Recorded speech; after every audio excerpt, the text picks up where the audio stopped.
Библи дэх эмэгтэйчүүд сонгогдсон эмэгтэй ба би хайр хүндлэл хүлээсэн нэгэн. Энэ ном нь эмэгтэй хүнд хандан бичсэн Библи дэх цорын ганц ном юм. Дагалдагч Иохан энэ номыг онцгой нэгэн эмэгтэй зориулан бичсэн байж болно. Тэрхүү сонгогдсон эмэгтэйн талаар Библи тодорхой зүйл бичигдээгүй. Тэр эмэгтэй нэр болоод амьдарч байсан газрын талаар юу ч бичигдээгүй. Бурхан өөрийн хүмүүст үйлчлүүлэхээр олон зөвхт эмэгтэйчүүдийг ашиглаж байсан тухай баримт шинэ гэрээнд тэмдэглэгдэн үлджээ. Тэдний зарим нь орон нутгийнхаа сүмийн гишүүдийг гэртээ байлгадаг байв. Зарим нь Бурханы сүмийн олон янзын бодит хэрэгцээнд үйлчилдэг байсан байна. Дагалдагч Паул эдгээр эмэгтэйчүүдийн талаар өөрийн загталд олонтоо дурдсан байдаг. Иохан ч мөн үүнтэй адил зүйлийг загталтаа бичсэн байх магадлалтай.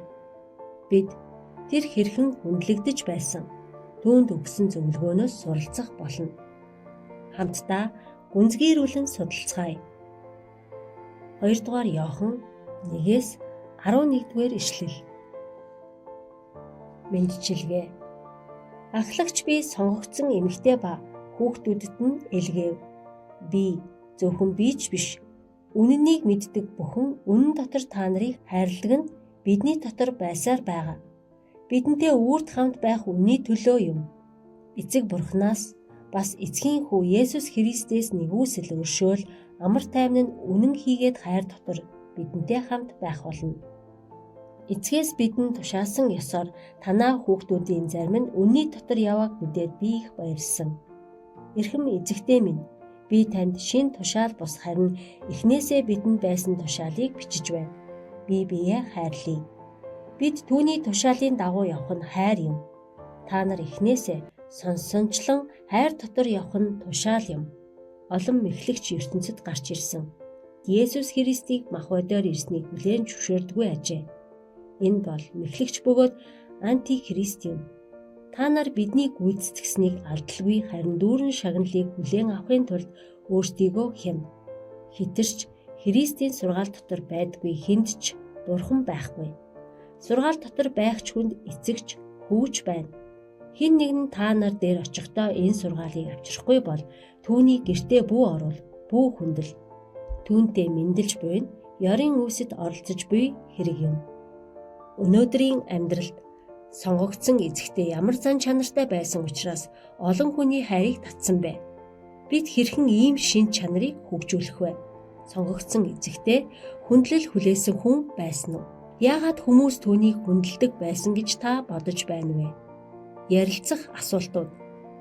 Итгэгчид үнэн дотор нэгдсэн учраас нэг нэгнээ чин сэтгэлээсээ хайрладаг тухай Иохан хэлжээ. Үнэн дотор байх нь нэг нэгнээ их хайрыг төрүүлдэг. Ялангуяа жинхэнэ хайр нь үнэнд дуулууртай байдлыг өөртөө агуулдаг. Итгэгчдийн хувьд тушаалыг дагах болоод хайр хоёрын хооронд ямар холбоо хамаарал байдаг вэ? Хэрхэн үүнийг тодорхойлдог вэ?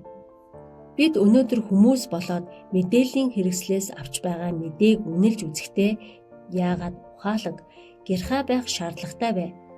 Бидний эргэн тойронд хуурамч, залжин мэдээллийн ямар их сурвалжууд байдаг вэ? Би ямар мэдээллийн их сурвалжаас илүү нөлөөлөл авдаг вэ? Библийн мэрэгэн үгс. 1-р Коринт 13 дугаар бүлэг нь хайрыг бидний ойлголт ухаанд тохируулан бичсэн Библийн ном юм. Энэ бүлгийг Библийн олон өөр орчуулгаар нь өдөрт нэг удаа уншиж байгаарай. Бид Бурханы хязгааргүй хайрын тухай улам гүн гүнзгий ойлгох тусам сонгогдсон эмэгтэйтэй адил мөн чанартай болдог юм. Хуваалцах нь сүм, гэр бүл, орон нутагтаа байгаа эмэгтэйчүүдэд би ямар арга замаар Бурханы хайрыг үлгэрлэн харуулах вэ? Хамтдаа залбирцгаая. Эзэн минь, өөрийн ариун сүнсээр миний зан чанарыг сайжруулан, миний бодол, үг, үйлдэл бүрээс хайрыг гэрэлтүүлээч.